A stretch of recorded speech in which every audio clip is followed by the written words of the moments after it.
all of the states, all of the districts in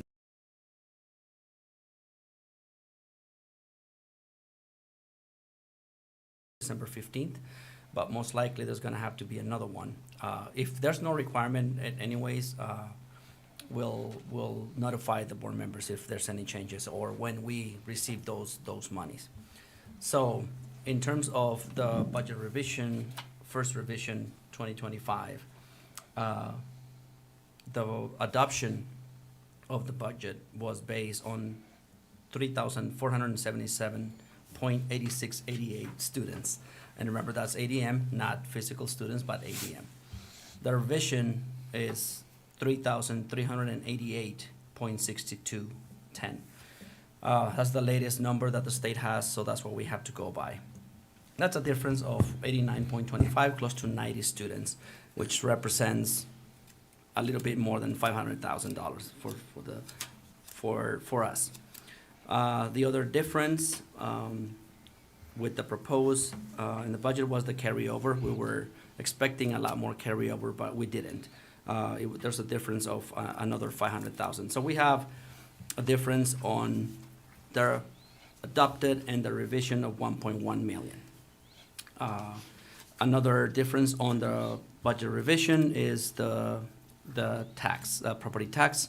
The adoption had the previous year property tax of 4.7 total, primary and secondary. For this year is 4.3960 combined primary and secondary. It's a reduction of 0.3040 in property taxes for this coming year. Those are the main changes. And like I said, and I want to reiterate, it's important to know that we're still expecting monies to come, that it's going to change the budget and it's going to help us out with that difference. But for now, by law, we have to revise to the numbers we have so far.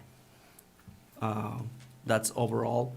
Do you have any specific questions? No, there won't be any Oh, yeah, questions. 'cause it's There the won't be any hearing. questions. The questions can come when we actually adopt the revision in the main part, in the main meeting. Okay. All right, so we're in a public hearing. Did you want to add anything as far as informational is regarding that, Ms. Samaniego? All right, so we're in the public hearing. We don't have anybody present that appears to want to address the board regarding that. You don't have anybody that has sent any type of an email or any correspondence at all for the board to consider. So members of the board, we'll wait and we'll see how things develop, and then we'll move on to the regular meeting at the end of this hearing.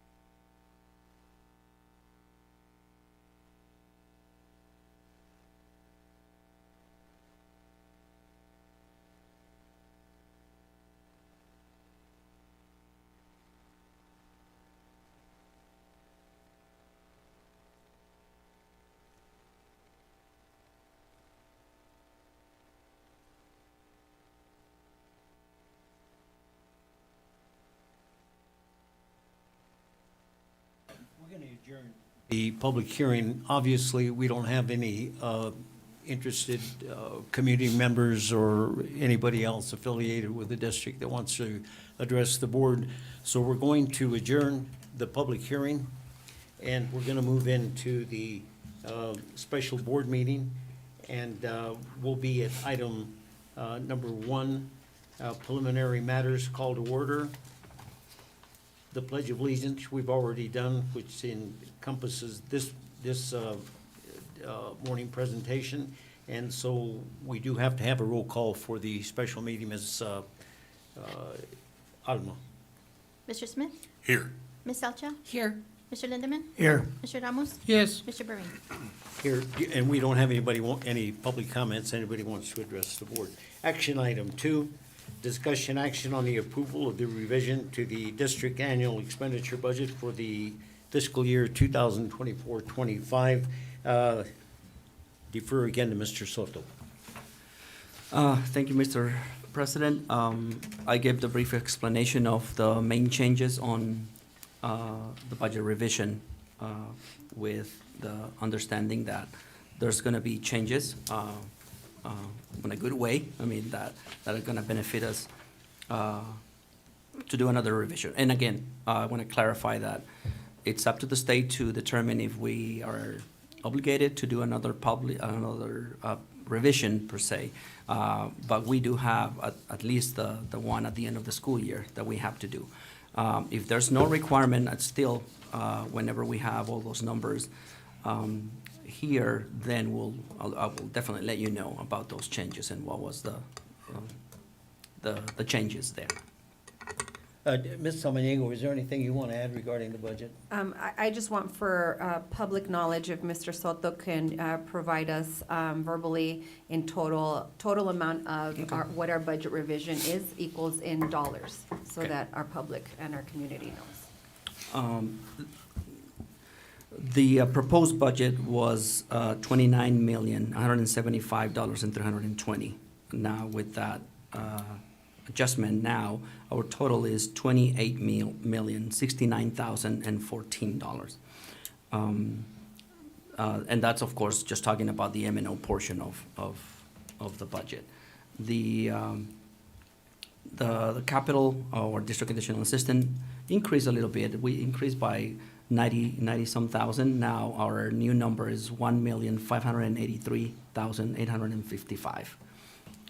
Those are the main amounts for the budget on the M&O side. And with this budget revision, as far as our operations and running schools effectively for the remainder of the year, we are in healthy standing. Correct. There's ways where we can move funds around and cover. Like I said, the concern, it's never been this school year. It will be preparing for the upcoming school year, 2026, that we need to start looking at enrollment and projected numbers of students, of course, to start talking about staff mainly. And because, as you well know, 85% of the whole budget is salaries and benefits. So that will be our challenge for next school year. Any further discussion from the administration? No. Members of the board, questions, comments? Mr. Smith? No, I think I'm good. Ms. Salchow? I'm good. Mr. Lindeman? Thank you. I just had one question, or maybe it's a comment. You know, the Department of Education decided that they're going to release, I think it was $38 million for SRO officers or something. Will that affect this budget or possibly next budget?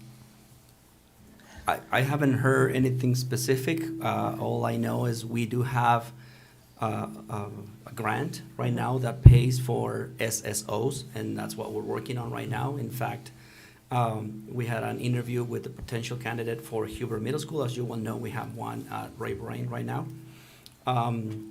But that's separate. That's a different grant that once it's awarded, then of course we'll take it. But I haven't heard if it's going to be right now. Most likely it's probably going to be for next school year, because there's kind of like one in place right now. Okay, yeah, it would was be all additional. newly reported. So Yes, I was it's just wondering. probably more or less what we applied for the SSO, so it's a grant.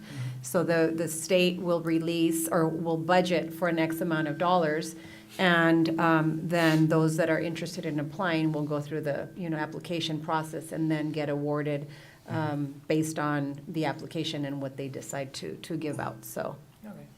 Just curious. Yeah. Thank you. Thank you. Mr. Ramos? Yes, what you're looking at is looking into the future, the 25-26 school year. And there will probably be a shortfall. You think it's what we've been getting, not a shortfall, but we will be getting less.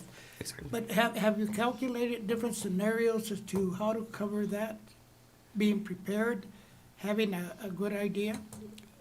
I mean, yes, we have had conversations in terms of worst-case scenarios. We'll get less funding, yes, because enrollment drives the budget. Less kids, less money, of course. But like I said before, not until I have solid numbers in terms of enrollment, then we can determine, okay, what will be raises for next school year? Are we gonna have the same number of staff? We had already talked about, potentially not, firing anybody or get rid of people, but by attrition, probably saying, okay, this position we won't need to fill for next school year and things like that. Mainly, those are the strategies that we follow in terms of budgeting for next year. Another big unknown is health insurance. And unfortunately, we have had a lot of claims this year with employees being sick. So one of the good things that we have for next school year in terms of health insurance is that there's a cap. We cap up to 10%, I believe, or 9%, that we cannot go higher than that. So that, As far as an increase. as far as an increase on health insurance. So there's a few still factors out there that are unknown at this point. Our biggest concern is not to have to terminate some Right. positions. Right, and that's what I'm saying. That's not the plan. The plan is just by attrition. It's just if somebody leaves, then we look at the position. If it's really needed or not, then we can not fill it and wait. Thank you. Anything else, members of the board, any afterthoughts? Administration, any further information you want to give? I know, Mrs. Cox, you're concerned about the item that's actually of concern is the enrollment. And as Mr. Soto just said, that's what drives the budget. And we'll just have to wait and see how that develops. I have a question. Yeah, go ahead. And it's about enrollment. Am I correct in remembering that we're about 109 or 110 students down than we were last year at this time? Yes. That's at the Yes. last board meeting, that's Mhm. what Yes. I do remember. Okay. About how much would that cost based on ADM? Around 650,000, Okay. yeah. Yeah, because the difference in this budget Right. revision Almost is 90. almost 90. That Right. equals to about 500,000. And so a little, More, yeah. 10 more would be about 600,000, so. Right. Yep. Has that prompted any other thoughts, members of the board, regarding the budget? Anything else? Entertain a motion to approve. I move to approve. Is there a second? Second. Second by Mr. Smith. Further discussion? Roll call. Mr. Smith? Yes. Ms. Salcha? Yes. Mr. Lindemann? Yes. Mr. Ramos? Yes. Mr. Burry? Yes. Item 3, executive session. Board may vote to convene an executive session pursuant to ARS 38-431.03, subsection A number 7, which specifically is to discuss or consult with designated representatives of the district in order to consider its position and instruct its representative regarding the sale or lease of the A Avenue School Building, and which is in land located at 1100 East 15th Street, Douglas, Arizona, to Chiricahua Community Health Centers Incorporated. Entertain a motion to do that. I move to enter into executive session. Second Second. by Ms. Salchow. Discussion? Roll call. Mr. Smith? Yes. Ms. Salcha? Yes. Mr. Lindemann? Yes. Mr. Ramos? Yes. Mr. Burry? Yes, and we're gonna remain in here because there's no need for that electronic equipment in the superintendent's office. Thank you, Ms. Barcelo, for your help with the budget.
Marco, you let me know when you're ready.